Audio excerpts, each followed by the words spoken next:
Monsieur le Premier ministre, Monsieur le Président de l'Assemblée nationale, Mesdames et Messieurs les ministres, Monsieur le Grand Chancelier de la Légion d'honneur, mon général, Mesdames, Messieurs les parlementaires, Messieurs les préfets, Monsieur l'ambassadeur, Monsieur le gouverneur de la Banque de France, Monsieur le Président du Conseil départemental, Mesdames et Messieurs les maires, Mesdames, Messieurs, chers amis. Nous sommes réunis ce soir tous ensemble dans cette salle des fêtes parce que la République rend hommage à 4 destins, 4 personnalités hors du commun. Venant de territoires éloignés par la distance, comme par la diversité de leurs atouts, de leurs contraintes aussi, qui ne partagent pas toujours les mêmes formations professionnelles, pas toujours les mêmes philosophies ou convictions politiques, et donc dont la probabilité, on aurait pu penser, de se retrouver dans la même salle à l'Élysée un soir aurait pu être faible. Pourtant, ils sont tous 4 ce soir réunis au cœur de notre République qui les honore ensemble. Car au-delà des différences, ce qui relie chacun d'entre eux est cela même qui fait avancer la France sur le chemin du progrès. Leur engagement pour un village ou une ville, pour un territoire, pour les Français, pour l'intérêt général. Tous les 4 sont animés d'une immense envie de faire, de servir les autres, d'améliorer leur vie, et c'est ce qui a conduit à ce qu'ils gagnent. Chacun avec son destin particulier et sa trajectoire qui lui est propre, et je vais y revenir, la confiance de nos concitoyens. Et je dois dire que j'ai appris à connaître chacun des récipiendaires de ce soir, dans une histoire chaque fois différente. Et j'ai toujours été un témoin admiratif de leur action au quotidien, de leur engagement, tant pour leur territoire qu'au niveau national. Et ce soir, à travers eux 4, c'est aussi plus largement toutes celles et ceux qui s'engagent pour notre République, nos élus, comme les responsables qui prennent parfois des risques, que je souhaite ici honorer. Cher Dominique Barre, cher Dominique, partout où vous passez, vous faites souffler une bourrasque d'énergie aussi puissante que le vent du Nord qui a forgé votre jeunesse. Vous avez été successivement ou simultanément un économiste patenté, un professeur passionnant, un conseiller passionné, un député et un maire que rien n'arrêtait. Votre histoire d'amour avec Waterloo, ancienne ville ouvrière enlacée par Tourcoing, Roubaix et la Belgique, a commencé dès votre naissance. Vous y avez vu le jour en 1959, dans une famille modeste, d'un père facteur et d'une mère couturière dans une usine. On vous connaissait, je dois bien le dire, à 10 rues à la ronde, comme l'enfant qui aimait tellement l'école qu'il pleurait les jeudis de ne pouvoir y aller. Sociable et curieux de tout, vous n'étiez pas pour autant de ces premiers de la classe solitaires qui préfèrent les livres aux gens. Vers 15 ans, vous avez été saisi par 2 passions qui ne vous ont jamais quitté, même si l'une et l'autre vous ont peut-être parfois un peu coûté. La politique et la moto. Quand vous n'étiez pas occupé au club d'échecs ou à rédiger le journal du lycée, vous sillonniez la ville avec vos amis motards, vos cheveux longs au vent, arborant fièrement vos pantalons pattes d'éléphant et vos blousons de cuir, savamment copiés sur ceux de Johnny Hallyday, votre idole. Je laisse chacun se figurer la scène. Un soir, le troquet du quartier fut en émoi.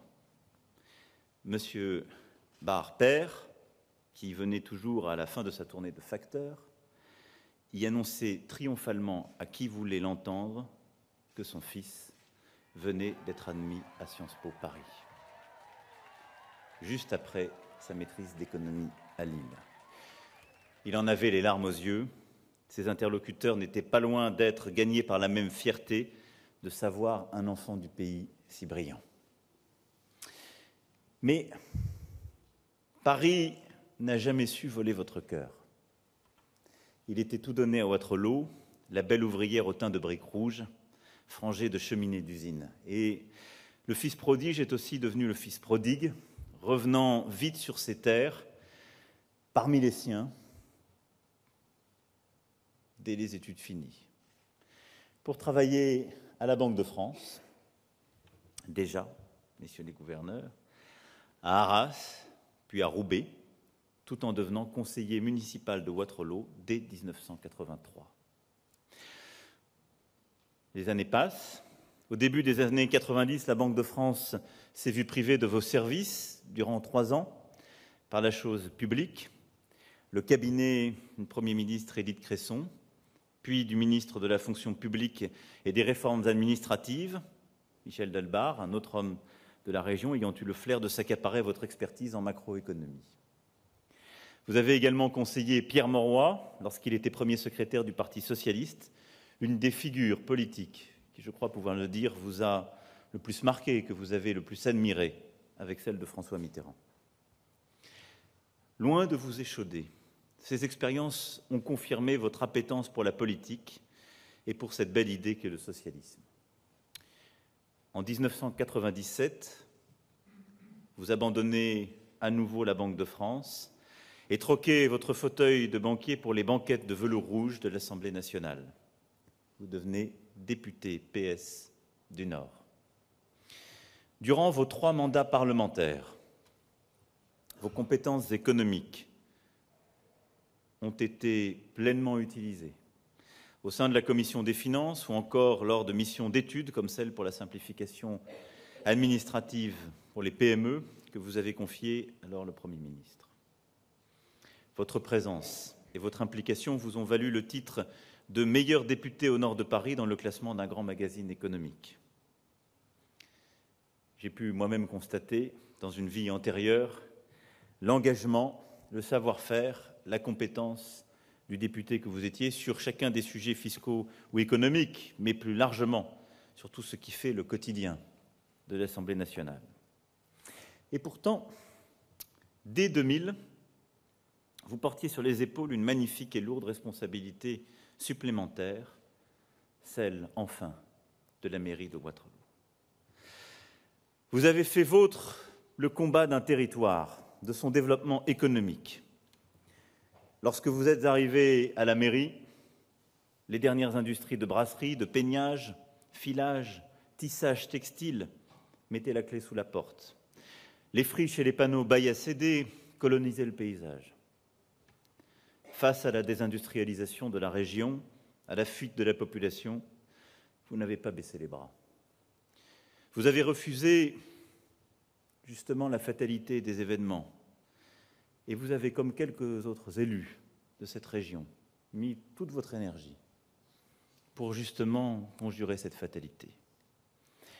Vous avez lutté de toutes vos forces pour le logement et pour l'emploi, déployant 70 hectares de parcs d'activités, attirant les entreprises nouvelles, Jules, Transpol, Promode, obtenant le maintien de la plateforme logistique de la Redoute. Je l'ai constaté moi-même sur le terrain. Durant toutes ces années, vous n'avez jamais cessé.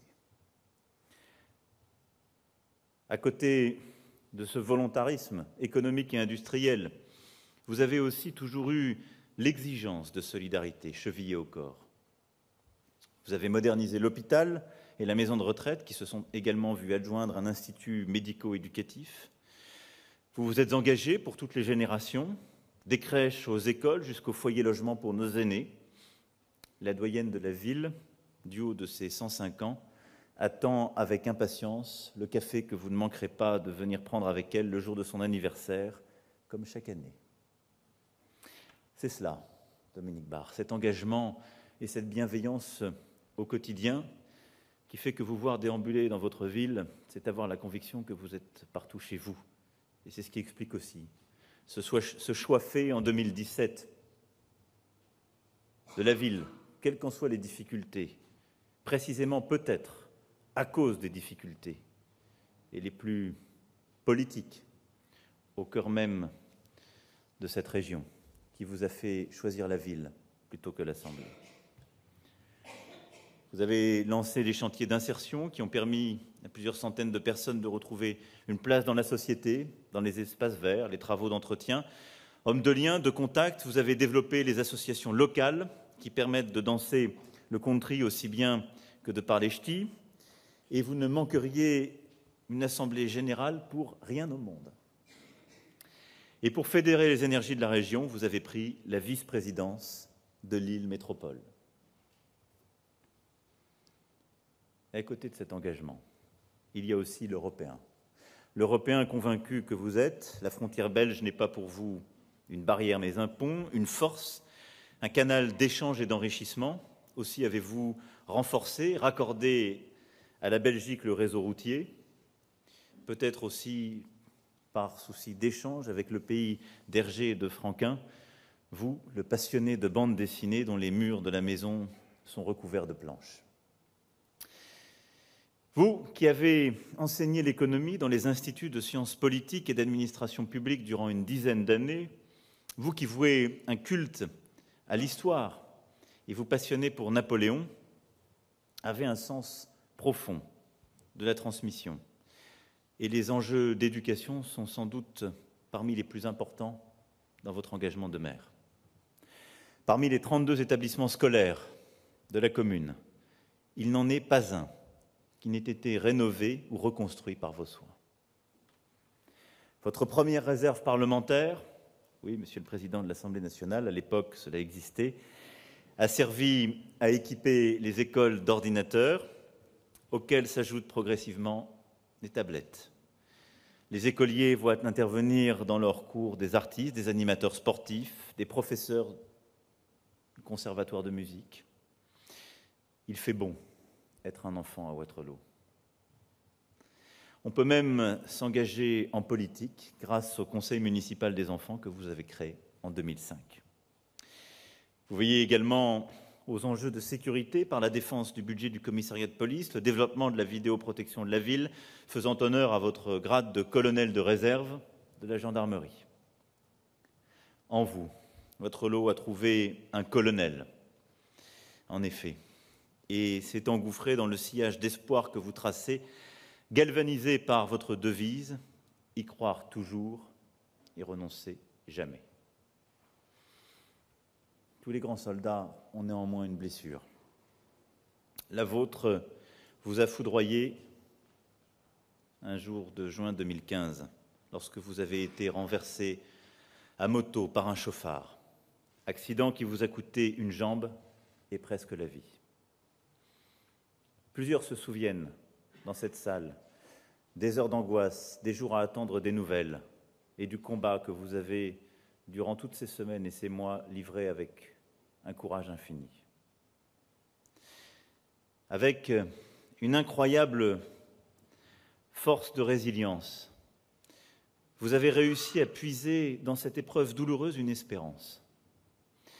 En effet, par un magnifique retour du destin, la femme qui vous a sauvé la vie ce soir-là, en comprimant l'hémorragie lorsque vous gisiez sur le trottoir, était une femme au RSA que vous aviez aidée quelque temps plus tôt. Les médecins pensaient que vous mettriez 1 an à remarcher. Mais vous vous êtes battu comme toujours, avec le même acharnement que vous mettez dans toute chose.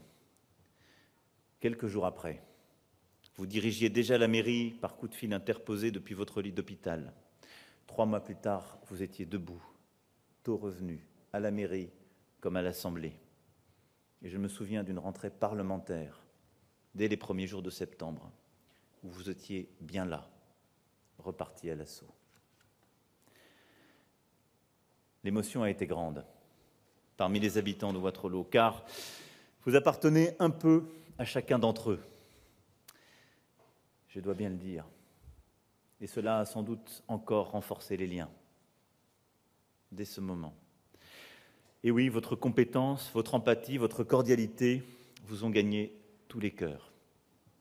Aussi, lorsque l'année suivante, j'ai eu la chance de vous accompagner lors de la fameuse fête des Berloufs, que je recommande à chacun, vous n'en aurez pas fait l'expérience, un dimanche de la fin du mois d'août, J'ai pu, pendant plusieurs heures, à vos côtés, passer de rue en rue, de jardin en jardin, avant de célébrer autour des moules frites puis du filet américain frites la convivialité d'une terre qui nous est si chère, et pour réaliser combien ce que vous avez créé avec chacun des habitants, quels que soient d'ailleurs les désaccords, est un lien familial, parfois quasi filial.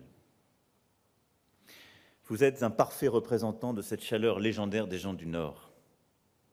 Je m'en suis personnellement rendu compte et je peux en effet en témoigner. Et au-delà de cet attachement, il y a chez vos concitoyens aussi de l'admiration. De l'admiration pour tout ce que vous avez fait, pour ce que vous avez porté, pour la manière dont vous les représentez.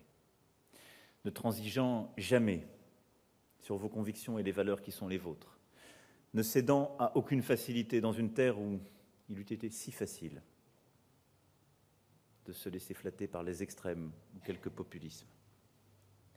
Non, c'est avec la même exigence, la même volonté de faire et d'aller de l'avant que vous avez toujours administré la ville. Vous poussez d'ailleurs le souci du budget municipal jusqu'à mettre un point d'honneur à vous faire élire systématiquement au premier tour, évitant les frais d'un deuxième scrutin.